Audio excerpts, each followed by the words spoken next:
Good morning शुभ सकाळ। अंगनवाड़ी कर्मी खुशी खबर। प्रत्येक अंगनवाड़ी मानू 15 ରୁ 20 लाख टंका प्रदान करा जिवो। आसंतु जानिबा आमर वर्तमान बीजेपी सरकार जे आमर मोहन सरकार अछंती सी आमर 2026 और 27 आर्थिक वर्ष पई प्रत्येक अंगनवाड़ी को 15 ରୁ 20 लाख से देबे। आसंतु देखिबा विधानसभा रे उपस्थापित होईची 2026-27 आर्थिक वर्ष पर राज्य बजेट। मुख्यमंत्री मोहन माझी 2026 और 27 वर्ष पर 3,10,000 कोटी टंकार बजेट उपस्थापन करिसेंती।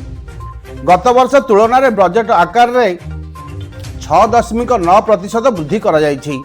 प्रशासनिक खर्च पर 1,14,000 कोटी टंका व्यय बराद करा जायछि। सुभद्रा योजना पर 10,145 कोटी व्यय बराद। मुख्यमंत्री कन्या सुमंगल योजनार शुभारंभ। मुख्यमंत्री पोषण शक्ति योजना को 732 कोटी। मुख्यमंत्री स्वास्थ्य सेवा मिशन को 5,008 कोटी। राज्यर समृद्ध अंगनवाड़ी योजना को 635 कोटी। आमर जो अंगनवाड़ी योजना ए वर्ष गोटे सरकार काढ़ी समृद्ध अंगनवाड़ी योजना ताकू आमर 635 कोटी। राज्य में प्रत्येक अंगनवाड़ी की 15 ରୁ 20 लाख लेखाएं मिलिबो। समृद्ध कृषक योजना पाई 6,088 कोटी। गोपबंधु जन आरोग्य योजना को 6,309 कोटी। सी अग्न योजना पाई 400 कोटी टंका। मुख्यमंत्री स्मार्ट योजना को 100 कोटी। पर्यटन भित्तिभूमिर विकास पाई 500 कोटी। गोदावरी मिश्र आदर्श प्राथमिक विद्यालय पाई 110 कोटी। अमृत प्रकल्प पाई 916 कोटी। फिट ओडिशा मिशन को 10 कोटी टंका। पश्चिम ओडिशा डालखाई योजना पाई 220 कोटी टंका।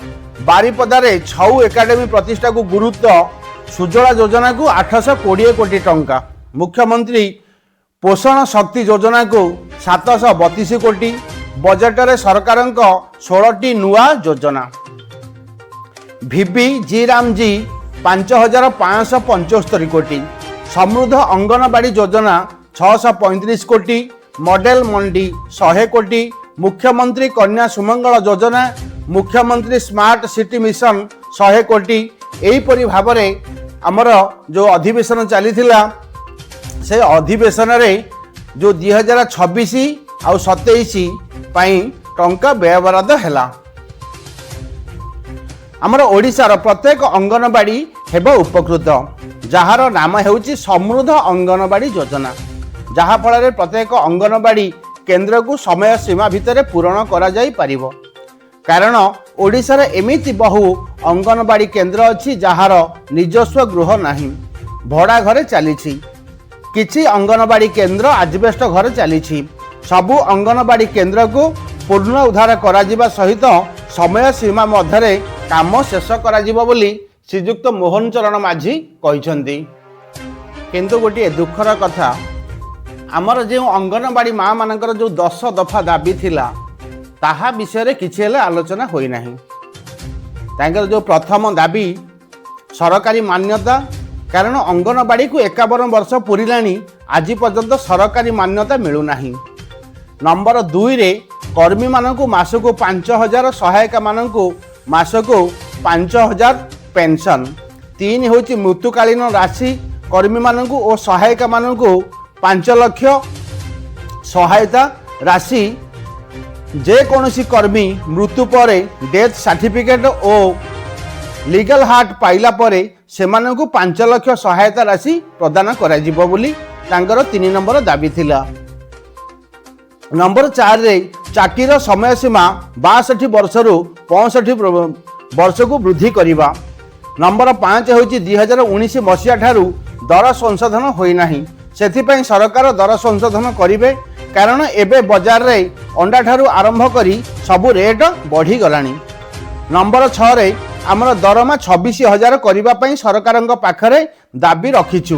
प्रत्येक राज्य सरकार केंद्र सरकारक ठारू जहा मिले ताकू वर्धित आकार दियंती, किंतु ओडिशा रे सेही भली होउनी। आमर निर्वाचन इस्ताहार रे देइथिबा प्रतिश्रुति पालन करंतु। अंगनवाड़ी कर्मी को 3,000, ସହାୟିକାଙ୍କୁ 2000 ଦେବେ ବୋଲି କହିଥିଲେ, କିନ୍ତୁ ସେଇଟା ବି ଆଜି ପର୍ଯ୍ୟନ୍ତ ହେଲା ନାହିଁ। ନମ୍ବର 8ରେ ଆମର SNPର ଦର ବୃଦ୍ଧି ପାଇଁ ସରକାର ଆଲୋଚନା କରିଥିଲେ। ଅଙ୍ଗନବାଡ଼ି କର୍ମୀଙ୍କର 62 ପରେ 5 ଲକ୍ଷ ଭତ୍ତା ସେ ବିଷୟରେ ଆଲୋଚନା ମଧ୍ୟ କରିଥିଲେ। ଯଦି ଜଣେ ଅଙ୍ଗନବାଡ଼ି କର୍ମୀ ଫ୍ରେଶ କ୍ୟାପଚର କରିପାରୁନଥିଲା 5 କିମ୍ବା 6 ତାରିଖ ମଧ୍ୟରେ ସେମାନଙ୍କର ବେନିଫିସିଆରୀ କାଟି ଦିଆଯାଉଥିଲା। ସେଇଟା ଯେମିତି ନହେବ ସେଥିପାଇଁ ମଧ୍ୟ ଆମର ନମ୍ବର 9ରେ ଗୋଟେ ଆଲୋଚନା ହେଇଥିଲା। 10 ନମ୍ବରରେ ରହିଲା ଯେଉଁଠାରେ ନେଟ୍ ପ୍ରୋବ୍ଲେମ୍ ରହୁଛି ତାକୁ କିଭଳି ଭାବରେ ସଜାଡ଼ି ପାରିବେ। ଯେଉଁ ମୋବାଇଲ 1900 ମସିହାରେ ଦେଇଥିଲେ ଆଉ ଥରେ ସମସ୍ତଙ୍କୁ 5G ମୋବାଇଲ ପ୍ରଦାନ କରିବେ। ନୂଆ ବର୍ଷରେ ଆମମାନଙ୍କୁ ନୂଆ ମୋବାଇଲ ଦେବେ ବୋଲି ପ୍ରତିଶ୍ରୁତି ଦେଇଥିଲେ, କିନ୍ତୁ ଆଜି ପର୍ଯ୍ୟନ୍ତ ତାହା କାର୍ଯ୍ୟକାରୀ ହେଲା ନାହିଁ। ବାକି ଆମର ରହିଲା 11 ନମ୍ବର। 11 ନମ୍ବର ରହିଲା ଅଣ୍ଡା, ଛତୁଆ ଓ କିଶୋରୀ ବାଳିକା ମାନଙ୍କୁ ଦିଆଯାଉଥିବା ଅଣ୍ଡା ପ୍ରତ୍ୟେକ ମାସରେ ଆମକୁ ପଇସା ମିଳୁନାହିଁ, ସେଥିପାଇଁ ସରକାର ଆଲୋଚନା କରନ୍ତୁ। କିନ୍ତୁ ଏପାଳି ସମସ୍ତଙ୍କର ଗୋଟିଏ ଆଶା ଥିଲା ମା ମାନଙ୍କର ଯେ ଏପାଳି ଅଧିବେଶନରେ କିନ୍ତୁ ଅଙ୍ଗନବାଡ଼ି ଆଉ ଆଶା ମା ମାନଙ୍କ ପାଇଁ କିଛି ହବ, କିନ୍ତୁ ସେ ବିଷୟ କିଛି ଆଲୋଚନା ହେଲା ନାହିଁ। ରହୁଛି ନମସ୍କାର। ଯଦି ଭିଡ଼ିଓଟି ଆପଣଙ୍କୁ ଭଲ ଲାଗିଥିବ ସବସ୍କ୍ରାଇବ୍ ଆଣ୍ଡ ସେୟାର କରିବେ। ଜୟ ଜଗନ୍ନାଥ।